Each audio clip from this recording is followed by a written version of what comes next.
Assalomu alaykum. Bugun sizlar bilan birgalikda Pojo Launcherni qotmaydigan nastroyga qilishni men sizlarga o'rgataman. Avvalambor biz Google ga kirib olishimiz kerak bo'ladi. Bu yerdan biz o'zimizga kerakli narsani tanlaymiz, ya'ni Optifine'ni tanlaymiz va siz qaysi Minecraft versiyasida o'ynayotgan bo'lsangiz, o'sha versiyani nomini yozasiz. Va bu yerdan birinchi chiqqan Optifine.online saytiga kiramiz. Bu yerdan mana o'zimizga ya'ni avtomatik nima desam ekan, versiyani chiqarib berdi. Va bu yerdan yuklab olishimiz kerak bo'ladi. Yuklab olamiz buni. Avisantini yuklab olishinglar kerak. Bu yerda download degan joy bor, o'sha yerda tugmani bosib yuklab olishinglar mumkin. Keyin bizga Zarchiver ilovasi kerak bo'ladi. Bizga Zarchiver umuman вообще kerak, chunki bizda mod o'rnatish va boshqa shader, ya'ni boshqacha papkalarni o'rnatishda bizga вообще as qotadi. Shuning uchun biz Zarchiverni skachat qilib olasizlar. Agarda skachat qilmagan bo'lsanglar, вообще skachat qilib olinglar, xullas bo'ldi. Biz bu yerdan o'sha yuklab olgan Optifine versiyamizni tanlab olamiz. Bu yerdan esa men Optifine'ni skachat qilgan versiyam bor, mana bu yerda skachat qilib turibdi. Shu yerdan nusxalashni bosamiz. Nusxalashni bosganimizdan keyin bu yerdan mana bu men bosgan joyni bosasizlar va bu yerdan ichki xotirani bosasizlar. Bu yerda Android degan joyga o'tib, dataga bosasizlar. Pastroqqa tushsak, bizning Pojo Launcherni kartasi turgan bo'ladi. Mana va bu yerdan kirib Files degan joyga bosasiz va Minecraft degan joyga bosasiz. Xo'p, Minecraftni bosamiz bu yerdan va bu yerdan pastroqqa tushamiz.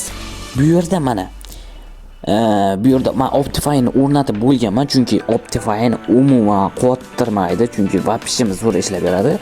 Ajoyib FPS olib beradi. Xullas biz endi Pojo Launcherimizga kirib olamiz. Bu yerda men bosgan tugmalarni bosib, bu yerda nastroykaga o'tib to'g'rilab olishingiz mumkin. Albatta bu yerda sizlarga 100 turgan bo'lsa, sizlarga maslahatim 80 qilib qo'yinglar, yo agarda sizlarga normalniy kачество kerak bo'lsa 90 qilib qo'yinglar. Agarda sizlarga umuman kачество bunday salgina kerak bo'lmasa 70 qilaveringlar. Bu telefonlaringizni kuchiga qarab baholaysiz. Bu yerda men 95 qilib qo'yaman, ja bo'lmasin 95. Xo'p, bu yerdan chiqamiz va play deb bosib biz Minecraft'imizga kiramiz, ya'ni Pojo Launcher'imizga. E'tiborli bersanglar, men albatta bu Pojo Launcher, ya'ni kompyuterning versiya, ya'ni bu Java Edition. Xo'p, agarda to'g'ri talaffuz qilgan bo'lsam Java Edition. Xo'p, bu yerda Minecraft'imizga kirib olishini kutamiz. Ha, aytgancha yana bir bor sizlarga yana bir narsani aytib o'tmoqchiman. Ha, Xudo xohlasa yana bir videolarimiz bor, ancha-muncha videolar bor. Albatta kanalimizga obuna bo'lib qo'yish esingizlardan chiqmasin. Nastroykani to'g'rilash, knopkalarni ko'rinmayotgan qilib qo'yish, mana menda ko'rinmayapti knopka. Buni bossam eshikka chiqadi. Xullas, xuddi shunga o'xshagan narsalarni men sizlarga o'rgataman. Shuning uchun kanalga hozir obuna bo'ling, Telegram kanaliga.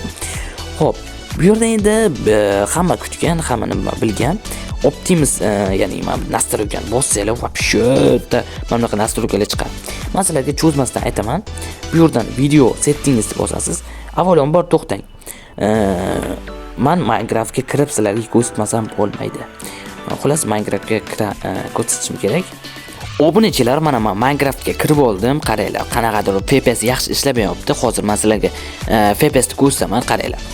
Botda necha ko'rsatyapti? Botda 52 normalniy ko'rsatyapti, chunki meni telefonim chay kuchliroq. Endi sizlarniki sal kuchsiz bo'lsa, shuning uchun aybga buyurmaysizlar, men sizlarga tushuntirib o'taman. Bu yerda qaranglar, 43 oltmish FPS gacha olib beryapti. Bu yaxshi natija, lekin sizlarga uncha olib bermasligi mumkin. Shuning uchun men nastroykalarni ko'rsatib o'taman. Bu yerdan Optimus'ga kirib video settingizni bosasiz va bu yerdan readingni 5 qilib qo'yasiz.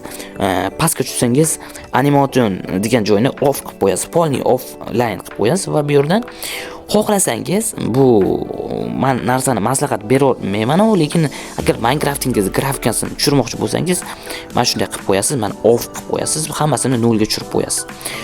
Bu yerda hech narsa kerak bo'lmaydi, qolgani keraksiz. Va endi Minecraft'imizga kirsak, FPS normalniy olib beradi, mana grafika tushgan va qaranglar. FPS ga e'tibor bersangiz, oldin 45 la olib berardi, hozir esa 95 olib beryapti. Yaxshi, juda ham zo'r. Chunki mana qotmayapti, o'zimda endi sizlarda qanaqa kачествоda ko'rinyapti. Shunaqa gaplar, obunachilar. Avvalambor men sizlarga keyin skin o'rnatish videosi, har xil videolarni men sizlarga ko'rsatib o'taman. Shuning uchun Telegram kanalimga ozroq obuna bo'ling.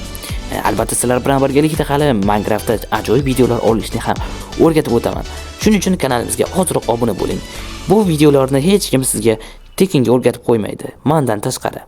Obuna bo'ling, xayr.